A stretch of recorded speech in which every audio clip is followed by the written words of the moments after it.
Hi అండి, welcome to Yog stack. Thank you for supporting my videos. ఎవరైనా first time నా ఛానల్కి వచ్చినట్టుంటే ప్లీజ్ అండి సబ్స్క్రైబ్ చేసుకోండి. అలాగే నేను పెట్టే వీడియోస్ కనుక మీకు నచ్చితే ఒక నలుగురికి షేర్ చేయండి. నాకు లైక్ ఇవ్వటం మాత్రం మర్చిపోకండి ప్లీజ్. ఇవాళ వీడియోలోకి వెళ్ళే ముందు ఒక చిన్న క్లారిఫికేషన్. నిన్న నేను ఇండియా గురించి ఒక వీడియో పెట్టాను కదా, దానికి పాజిటివ్ కామెంట్స్ చాలా వస్తున్నాయండి. అందరూ అంటే ఎవరెవరి మనసులో ఉన్నవి వాళ్ళు నేను మాటల రూపంలో ఎక్స్ప్లెయిన్ చేశానని చెప్పి చెప్తున్నారు.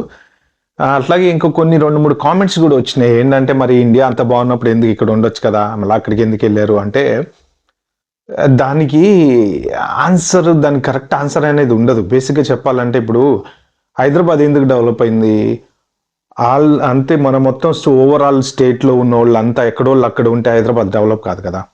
సో హైదరాబాద్ ఐటీ కాడే అవ్వదు కదా, ఐటీ కంపెనీలు పెట్టరు కదా. గచ్చిబౌలికి మొత్తం కొట్టేసి ఇవాళ రోజున పెద్ద పెద్ద బిల్డింగ్లు కట్టి అది ఒక న్యూయార్క్ లాగా చేయరు కదా. అంటే ఏంటంటే మనము జనరల్గా మన లైఫ్లో బెటర్ సినారియో, బెటర్ లైఫ్ కోసం అని చెప్పి ఒక చోటు నుంచి ఇంకో చోటుకి మూవ్ అవుతూ ఉంటాం. కామన్ అది. అంటే ఒకప్పుడు గవర్నమెంట్ జాబ్స్ ఉండేవి. ఐటీ రాకముందు గవర్నమెంట్ జాబ్స్ ఉండేవి. గవర్నమెంట్ జాబ్స్ ఏంటంటే బేసిక్గా గవర్నమెంట్ ఎక్కడ ట్రాన్స్ఫర్ చేస్తే అక్కడికి వెళ్ళటము, అక్కడ కొంతమంది కొన్ని ఎంప్లాయీస్ అయితే దగ్గర ఒక 10-15 ప్లేస్లు స్టేట్స్లో ట్రాన్స్ఫర్ అయిన రీజన్స్ ఉన్నాయి. అలాగా వేరే జాబ్స్ లేవు కాబట్టి ఈ ప్రైవేట్ జాబ్లు అనేవి జనరల్గా ఎక్కువ గ్రోత్ అనేది స్టార్ట్ అయింది హైదరాబాద్లో. తర్వాత నెమ్మదిగా ఐటీ జాబ్లోకి వచ్చేసాం. సో విలేజ్లో ఉంటేనో, మనం ఏ ఖమ్మం దగ్గర విలేజ్లో ఉంటేనో, లేకపోతే చింతకాన అనే విలేజ్లో ఉంటే మనం ఐటీ జాబ్ చేయలేం కదా. ఐటీ జాబ్ చేయాలంటే ఏం చేయాలి? హైదరాబాద్ రావాలి. ఇప్పుడు మన ఫర్ ఎగ్జాంపుల్ ఖమ్మం తీసుకోండి, విజయవాడ తీసుకోండి, గుంటూరు తీసుకోండి, ఇలాంటి చోట్ల గవర్నమెంట్ జాబ్తో ఉండగలం, మనం ఐటీ జాబ్తో ఉండలేం. సో ఆ బెటర్ లైఫ్ కోసమో, లేకపోతే బెటర్ ఎక్స్పోజర్ కోసమో, లేకపోతే వీటి కోసం అని చెప్పి ఒక చోటు నుంచి ఒక చోటికి మనం మూవ్ అవుతూ ఉంటాము. అలాగే యాజ్ పార్ట్ ఆఫ్ దట్ కొంతమంది ఇండియా నుంచి అబ్రాడ్ మూవ్ అవుతారనమాట. Better life, better money. ఎవరైనా కానీ ఎక్కువ డబ్బులు ఇచ్చి మంచి లైఫ్ ఇస్తానంటే వద్దనే వాళ్ళు ఎవరు ఉండరు. సో 100% ఎవరైనా తీసుకుంటారు. అలాగే ఇప్పుడు సేమ్ హైదరాబాద్ ఎలా గ్రో అయిందో అలానే మనం వేరే కంట్రీకి వెళ్ళి చాలామంది బతుకుతున్నారు. అంతే తప్ప ఇప్పుడు సంక్రాంతి వచ్చినప్పుడు ఏమైందండి, టోటల్ హైదరాబాద్ ఖాళీ అయిపోద్ది. రోడ్ల మీద అలా మంచి పడుకోవచ్చు, అంత ఎంటీగా ఉంటుంది. ఎందుకు మరి? వాళ్ళందరూ ఆంధ్ర విలేజ్లోనే ఉండొచ్చు కదా, మరి హైదరాబాద్ ఎందుకు వచ్చారు? అంత బాగుంటాయి కదా విలేజ్లు, పంట పొలాలు ఉంటాయి కదా, చక్కగా హెల్దీ ఉంటుంది కదా. అంటే అలా జస్టిఫై చేయలేం మనం. ఏంటంటే మన గ్రోత్ కోసం వెళ్ళాల్సి వస్తుంది, తప్పదు. మన ఉద్యోగం చేయాలి, బతకాలి. ఇప్పుడు ఐటీ జాబ్ వచ్చినోడు సడన్గా మానేసి వెళ్ళి పొలం చేసుకోమంటే చేసుకోలేరు కదా. అలానే మన గ్రోత్ కోసం, మన లైఫ్ కోసం, మన కావాల్సిన అంటే మన పెట్టే డబ్బుల్ని, సంపాదించే డబ్బుల్ని బట్టి మన లైఫ్ డిసైడ్ అవుతుంది అనమాట. అది ఎక్కడ బాగుంటే అక్కడికి వెళ్ళడం అనేది కామన్. సో అందుకని చెప్పి అబ్రాడ్ వెళ్తారనమాట. ఓకే, అది చిన్న ఎక్స్ప్లెనేషన్ నేను ఇద్దాం అనుకున్నా అండి, అంతే, వేరే ఏం లేదు. నెక్స్ట్ ఇంక వాళ్ళ వీడియోలోకి వెళ్తే రెసిషన్ ఈ పెద్ద గోల ఇప్పుడు నడుస్తుంది. ట్రంప్ వచ్చిన దగ్గర నుంచి ఏదో ఒక టాపిక్ మీద ప్రపంచం అంతా ట్రంప్ మీద కాన్సన్ట్రేట్ చేసింది. మనోడి ఎయిమ్ కూడా అదే, అందరినీ అట్రాక్ట్ చేయాలి, మొత్తం మీడియా నా వైపే చూడాలి, నా గురించే మాట్లాడాలి. సో ఎందుకంటే మళ్ళీ రాడు కదా, ఇంకో టర్మ్ అంటూ ఉండదు. ఏం చేసినా కానీ ఈ టర్మ్లోనే చేయాలి. అంటే కొంతమంది గొప్ప గొప్ప వాళ్ళ చరిత్ర అలా మిగిలిపోతూ ఉంటారు కదా, అలా ట్రంప్ మిగిలిపోవాలని చెప్పి రకరకాల ఆశలు వేస్తున్నాడు. సో టారిఫ్ వార్ వచ్చిన దగ్గర నుంచి ఆ కంట్రీ మీద టారిఫ్, ఈ కంట్రీ మీద టారిఫ్, ఇప్పుడు ఏప్రిల్ 2వ తారీఖు వస్తే కానీ అసలు ఏం జరుగుతుంది అనేది తెలియదు. రెసిషన్ వస్తుంది అని ప్రిడిక్షన్స్. ట్రంప్ ఏమంటున్నాడు, రెసిషన్లు ఏం రావు, ఇది ట్రాన్సిషన్ పీరియడ్. అంటే కంట్రీ గ్రోత్ ఇప్పుడు ఆల్రెడీ $35 ట్రిలియన్ అప్పు ఉంది అమెరికాకి. అప్పు తీర్చాలంటే బిజినెస్ దేవాలి, జనాలను దేవాలి. గోల్డ్ కార్డులు అమ్ముతున్నాడు. తర్వాత టారిఫ్లు వేసి ఆ డబ్బులతోని కంట్రీ డెవలప్ చేస్తా అంటున్నాడు, ఏదేదో చేస్తా అంటున్నాడు. ఆయన ఏమంటాడంటే ఇది ఒక ట్రాన్సిషన్ పీరియడ్. ఈ ట్రాన్సిషన్ పీరియడ్లో ఒకే ఇట్లాంటి ప్రాబ్లమ్స్ అనేవి వస్తే రావచ్చు, చెప్పలేము, కానీ కంట్రీ ఫర్దర్గా గ్రోత్ అయితే ఉంటుంది అన్నాడు. సో ఈ రెసిషన్ బేసిక్గా ఎలా వస్తుంది అంటే జీడిపి డిక్లైన్ అయినప్పుడు. జీడిపి జనరల్గా లాస్ట్ కౌంట్లో 2.8% ఎంత ఉంది, ఇప్పుడు అది 2.4%కి డిక్లైన్ అయిందని చెప్పి అంటున్నారు యుఎస్ జీడిపి. రెసిషన్ అనేది వస్తే అమెరికా నుంచి అన్ని కంట్రీస్కి పాకుతుంది అని అంటున్నారు అనమాట. జనరల్గా యూకేలో అంటున్నారు, యూరోప్లో అంటున్నారు.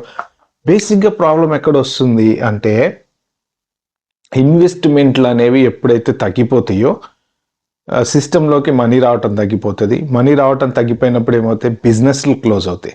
బిజినెస్లు ఎందుకు క్లోజ్ అవుతాయి, ప్రొడక్టివిటీ ఉండదు, వాళ్ళు కొనేవాళ్ళు ఉండరు. తర్వాత డబ్బులు వచ్చిన తర్వాత కూడా ఇప్పుడు జాబ్స్ అనేవి పోతాయి. జాబ్స్ పోతే ఏమవుతుంది, మన మనీ స్పెండ్ చేయలేము. ఉన్న మనీతోని జాగ్రత్త ఎంతవరకు ఉండాలో అంతవరకు ఉంటాం. మనీ స్పెండ్ చేయనప్పుడు ఏమవుతుంది, కంపెనీలు మూతపడతాయి. కంపెనీలు మూతపడిపోతే ఆటోమేటిక్గా అన్ఎంప్లాయ్మెంట్ పెరుగుతుంది. అన్ఎంప్లాయ్మెంట్ పెరిగిన తర్వాత ఇప్పుడు ఇల్లు అద్దె కట్టే వాళ్ళకి కష్టం అవుతుంది. వాళ్ళు ఇళ్ళ రేట్లు పడిపోతాయి. తర్వాత ఈ గవర్నమెంట్ ఏదైతే ఉందో, బ్యాంక్ ఆఫ్ అమెరికా అంటారు, లేదా బ్యాంక్ ఆఫ్ ఇంగ్లాండ్, ఏ కంట్రీకి ఆ కంట్రీకి ఉంటుంది, వాళ్ళు ఇంట్రెస్ట్ రేట్ పెంచుతారు. ఇప్పుడు మనము నెల ఈఎంఐ కడితే బ్యాంక్ ఆఫ్ అమెరికా దగ్గర డబ్బులు ఉంటాయి. ఆ డబ్బులు ఇంకెవరికైనా వేరే వాళ్ళకి లెండ్ చేస్తారు మోర్గేజ్ రూల్ ప్రకారం. ఇప్పుడు కట్టలేకపోయారు అనుకోండి, ఇప్పుడు ఒక 1000 మంది ఈఎంఐ కట్టలేకపోయారు, జాబ్ లేదు నాకు, కట్టలేకపోయారు అంటే వాళ్ళు వేరే వాళ్ళకి ఇవ్వడానికి మనీ ఉండదు బ్యాంక్ ఆఫ్ అమెరికాలో. సో బేసిక్గా ఇలా ఎక్కడైతే మనీ రొటేషన్ అనేది భయంకరంగా ఆగిపోతుందో, ఆగిపోయినప్పుడు రెసిషన్ అనేది స్టార్ట్ అవుతుంది అనమాట. ఆ రెసిషన్ స్టార్ట్ అయినప్పుడు ఇంకా ఒకదానికొకటి లింకు. ఒక కంపెనీ ఓనర్కి డబ్బులు రాకపోతే ఎంప్లాయీస్కి శాలరీ ఇవ్వలేడు, శాలరీ ఇవ్వలేకపోతే ఎంప్లాయీస్ని తీసేస్తారు. అలాగా ఎంప్లాయీస్ని తీసేయడం వల్ల ఇంకా వాళ్ళు అద్దెలు కట్టుకోలేరు, సొంత ఇల్లు అయితే రెంట్లు కట్టుకోలేరు, ఇళ్ళ రేట్లు పడిపోవచ్చు. తర్వాత ప్రజెంట్ ఉన్న సిచ్యువేషన్లో టారిఫ్ల వల్ల ప్రాబ్లం ఏంటి, కాస్ట్ ఆఫ్ లివింగ్ అనేది పెరిగింది.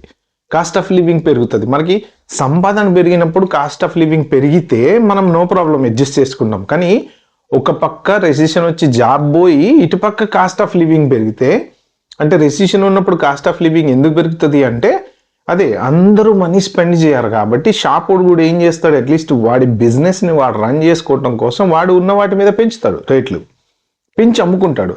కానీ మనం బతకాలంటే తినాలి కదా, కానీ రైస్ కొనుక్కోవాలి, ఉప్పు కొనుక్కోవాలి, పప్పు కొనుక్కోవాలి, సంథింగ్ ఏదో ఒకటి అయితే కొనుక్కోవాలి. వాడు ఏం చేస్తాడు, జనరల్గా ఏదైతే గూడ్స్ జనాలు బాగా కొంటున్నారో వాటి మీద రేట్లు పెంచుతాడు. అయినా సరే మనం బతకాలి కాబట్టి చచ్చినట్టు కొనుక్కుంటాం. వాడు అట్లా కవర్ చేసుకుంటాడు, మళ్ళీ సెట్ అయిపోయి అంత సెట్ అయ్యేదాకా అట్లా కవర్ చేసుకుంటాడు అనమాట. సో ఈ రెసిషన్ యుఎస్లో కనుక స్టార్ట్ అయితే బేసిక్గా ఏమవుతుంది, మెయిన్ ఇంపాక్ట్ అనేది అన్ని కంట్రీస్ మీద పడుతుంది. ఏమవుతుంది అంటే ఎకనమీలో సిస్టంలో డబ్బులు మూవ్ కానప్పుడు ఏమైతే ప్రాజెక్టులు ఆగిపోతే ఈ ప్రాజెక్టుల మీద డిపెండ్ అయి ఉన్న వేరే కంట్రీస్ కూడా ఉన్నాయి.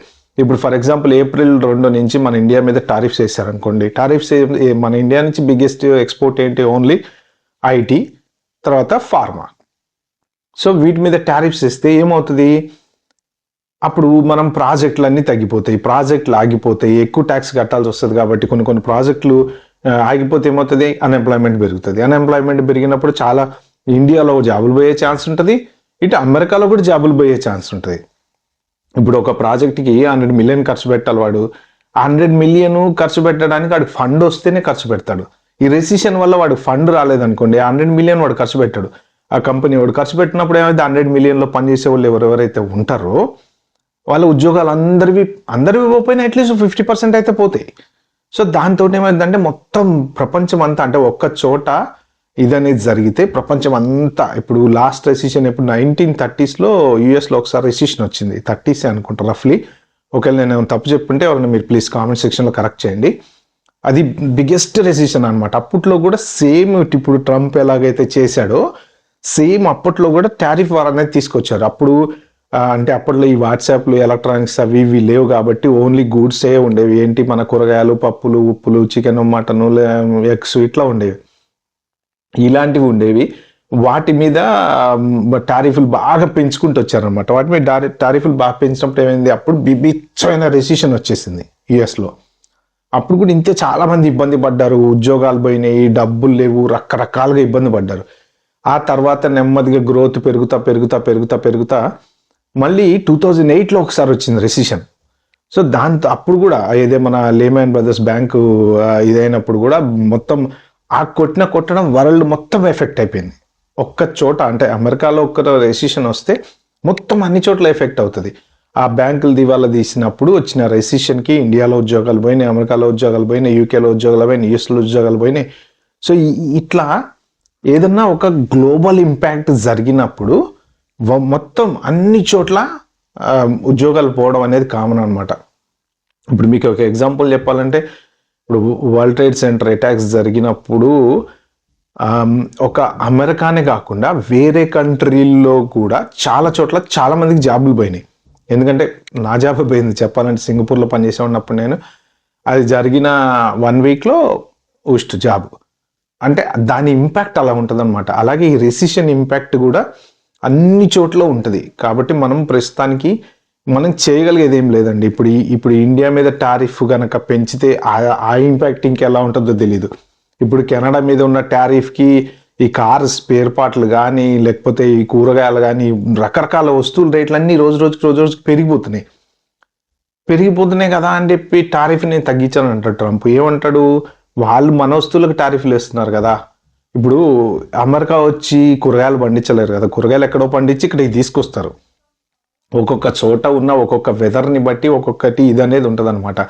ఇప్పుడు ఈయన టారిఫ్ వేశారు కదా అని చెప్పి ఓవర్ నైట్ వచ్చేసి మనము టాటా కంపెనీ అమెరికాలో పెట్టి కార్లు తయారు చేయలేము కదా. కాకపోతే ఏంటంటే ఈ ట్రాన్సిషన్ పీరియడ్లో మళ్ళీ గ్రోత్ అనేది ఆబ్వియస్లీ వస్తుంది, రెసిషన్ వస్తుంది. దానికి ఇప్పుడు కరోనా వచ్చినప్పుడు అందరూ ఎట్లా ఇబ్బంది పడ్డారో, రెసిషన్ వచ్చినప్పుడు కూడా అంతే. అలా వచ్చినప్పుడు తల ఉంచుకోవాలా. సో అదే పరిస్థితి వస్తుంది. ఇప్పుడు రెసిషన్ వస్తే కొంచెం జాగ్రత్తగా ఉండాలి. ఏంటంటే మీరు ఎవరైనా కానీ కొంచెం మంచిగా సంపాదించే వాళ్ళు, అంటే బాగా డబ్బు ఉండి బాగా సంపాదించిన వాళ్ళకి ప్రాబ్లం ఉండదండి. వచ్చిన వాళ్ళకి ఏ ప్రాబ్లం ఉండదు. ఈ 80% ప్లస్ వాళ్ళు జనరల్ రొటీన్ లైఫ్ని అనుభవిస్తూ ఉంటారు. ఓకే, అంటే ఏంటంటే వచ్చే జీతంతో పిల్లల స్కూల్ ఫీజులు కట్టడము, ఇళ్ళ రెంట్లో, లేకపోతే మోర్ట్గేజో, లేకపోతే ఏది ఉంటే అది, కార్ లోను, ఆ లోను అయిపోయింది. ఈ నెలకి రొటీన్ అయిపోయింది. మనకి ఏముంది, ఒక $500, $400, $600 మిగులుతాయి ఫర్ సపోజ్. అవన్నీ అక్యుములేట్ చేస్తాము, ఒక 5,000 10,000 పెట్టుకుంటాం, ఒక్కసారి ఇండియా వెళ్ళి వస్తాం, కథలు లేచిపోతాయి అవి కూడా. సో వీళ్ళ లైఫ్ ఏంటంటే రొటీన్ లైఫ్ అనమాట. అదే ఒక 4-5 జాబులు చేసేవాడు, కొన్ని నెలకి $50,000, $60,000, $1,00,000 వచ్చేవాడు, లేకపోతే కంపెనీ ఓనరు, ఇట్లాంటి వాళ్ళకి ఏంటంటే అంత పెద్ద ఎఫెక్ట్ పడదు. ఇప్పుడు 4 జాబుల్లో ఒక జాబ్ పోయింది అనుకోండి, 3 ఉంటాయిగా, కొన్ని 3 పోయినా 1 ఉంటుందిగా. సో అంటే వాళ్ళ రొటీన్ లైఫ్కి ఇబ్బంది ఉండదు అనమాట. ఈ జనరల్ లైఫ్ లీడ్ చేసే వాళ్ళు మాత్రం కొంచెం ప్రాబ్లమ్స్ అయితే ఫేస్ చేయాల్సి వస్తుంది.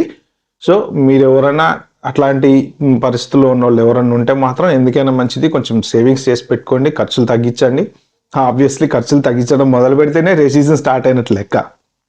కాబట్టి ఇది వరల్డ్ వైడ్ స్ప్రెడ్ అయ్యే ఛాన్సెస్ ఉన్నాయని అంటున్నారు. దీనివల్ల జాబులు కూడా పోవచ్చు. కాబట్టి save your self as much as possible. Unnecessary ఖర్చులు తగ్గించండి, తినడానికి ఉండటానికి తప్ప. ఒక 5-6 నెలలు కొంచెం పరిస్థితి సెట్ అయ్యే వరకు మాత్రం మనం జాగ్రత్తగా ఉంటే సరిపోతుంది. ఓకే ఫ్రెండ్స్, ఈ వీడియో కనుక మీకు నచ్చినట్టయితే ప్లీజ్ అండి like, share, subscribe to my channel. Thank you.